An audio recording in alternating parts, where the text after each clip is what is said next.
Elon Musk has lost the plot, disappeared up his own ego, and declared that Americans must be given back their freedom.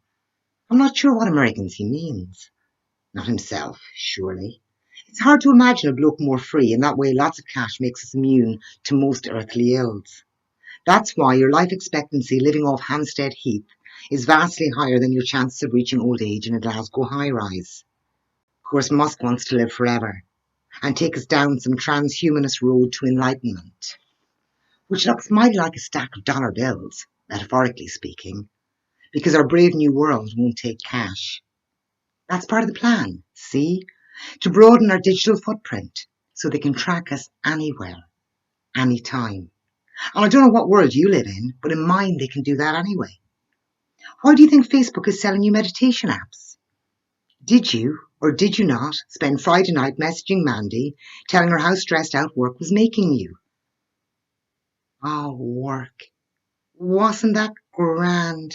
That thing we used to do before coronavirus. Controlavirus, more like. It's like a bad flu. And you expect me to believe that they've ground the country to a halt because of flu? I don't know. Do you normally second guess your GP?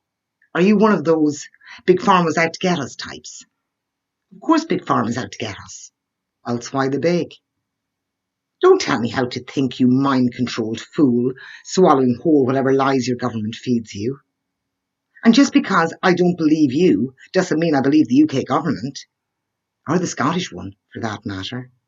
I'm not one of those nationalist nutters who thinks Simon was set up by anything greater than his own infallibility. Humans are fallible, except for the Pope, who, according to the minutes of the Second Vatican Council, is infallible in all matters pertaining to Catholic doctrine, which is a weighty claim for an organisation which is mired in controversy, mostly surrounding its strong links to paedophilia and the Nazis.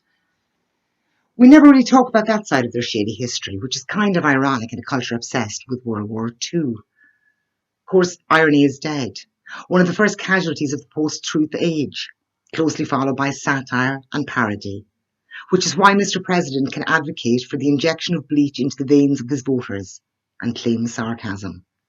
That, and the fact that he's the second coming, according to QAnon. Nobody believes that except the crazies is a luxury you can no longer afford to believe. What is certain is that nobody believes anything except what they believe. And we are clinging to our beliefs like rocks in a riverbed as the storm closes in. And our beliefs are sacrosanct, and our beliefs will save us. And much like Catholic doctrine of old, our beliefs are not subject to scrutiny. Unless you count the random post from a nurse in Venice in an empty hospital ward, or this study in Brazil linking cancer to 5G.